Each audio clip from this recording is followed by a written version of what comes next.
तो बच्चों next topic है nodal analysis for capacitive circuit. ठीक है, तो नोडल एनालिसिस बहुत ही इंपॉर्टेंट टॉपिक है। ठीक है, इससे हम बहुत सारे कॉम्प्लेक्स सर्किट को बहुत इजीली सॉल्व कर पाते हैं।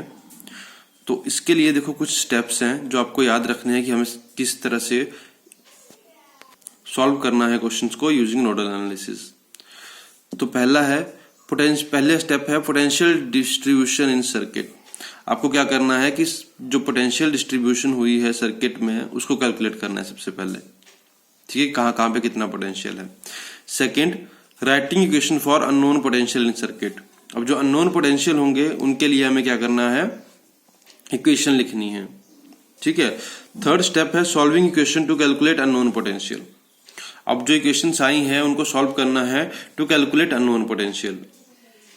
ठीक है, अब इसको न्यूमेरिकल के साथ समझाता हूं मैं कि किस तरह से करना है हमने। ये हमें इस तरह से कैपेसिटिव अरेंजमेंट दे रखी है कैपेसिटर्स की।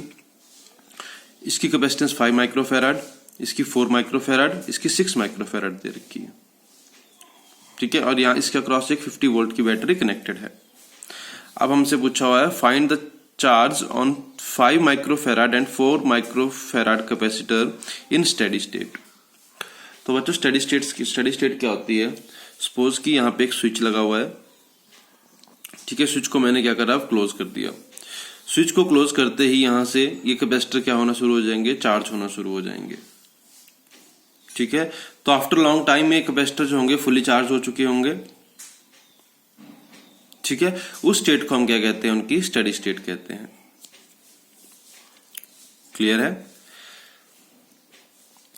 तो सबसे पहले देखो, अभी हमने पहला पॉइंट किया था पोटेंशियल डिस्ट्रीब्यूशन इन सर्किट। हमने पोटेंशियल को डिस्ट्रीब्यूट करना है। यहाँ 50 वोल्ट की बैटरी लगी हुई है, तो जो नेगेटिव टर्मिनल है उस पे हमने पोटेंशियल मान लिया कितना, 0। तो जो पॉजिटिव टर्मिनल बैटरी होगी उस पे पोटेंशियल कितना, 50 वोल्ट। यहां पे भी पोटेंशियल कितना, 0। यहां पे पोटेंशियल कितना, 50। ठीक है, अब ये वाला जो पॉइंट है ये ना 50 के साथ कनेक्टेड है ना ये 0 के साथ डायरेक्टली कनेक्टेड है। ठीक है, इस पॉइंट के ऊपर हमने पोटेंशियल मान लिया कितना, x। पोटेंशियल कितना मान लिया इस पॉइंट के ऊपर, x मान लिया। जो ये वाले पॉइंट होते हैं इन्हीं को हम क्या कहते हैं, नोडल कहते हैं, जो कि डायरेक्ट किसी से भी कनेक्टेड नहीं होते हैं। ठीक है, तो यहां पे मैंने पोटेंशियल मान लिया कितना, x।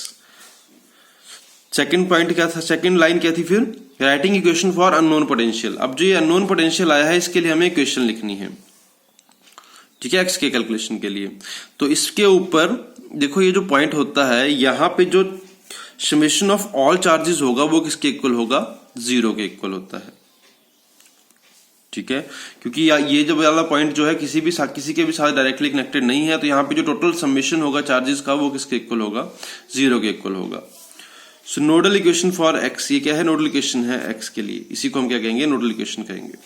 अब इस इक्वेशन को लिखते हैं हम, तो डेल्टा क्यू क्या होता है, क्यू किसके इक्वल होता है, सीवी के इक्वल। तो देखो 4 माइक्रोफैराड के ऊपर कैपेसिटेंस कितनी है, 4 दे रखी है हमने। पोटेंशियल कितना है इसके ऊपर, यहां पे x माइनस 0, तो 4x। इस तरह से लिख सकता हूं इसको मैं। अगर इससे पहले इक्वेशन लिखना चाहते हो तो इस तरह से बनेगी 4x माइनस 0 प्लस 6। फिर उसके लिए भी पोटेंशियल कितना है, x माइनस 0 इसके अलोंग, क्योंकि दोनों किसमें पैरेलल में कनेक्टेड है तो सेम पोटेंशियल। इसके बाद जो 5 माइक्रोफैराड है उसमें पोटेंशियल कितना, x माइनस 50। क्लियर है, ये सब किसके इक्वल होगा, 0 के इक्वल होगा। तो क्या बचा, 4x plus 6x plus 5 into x minus 50 is equal to 0।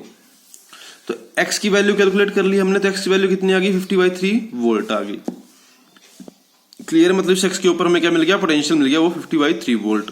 तो क्वेश्चन 3 हम थर्ड पार्ट क्या था, solving equation two calculate unknown potential.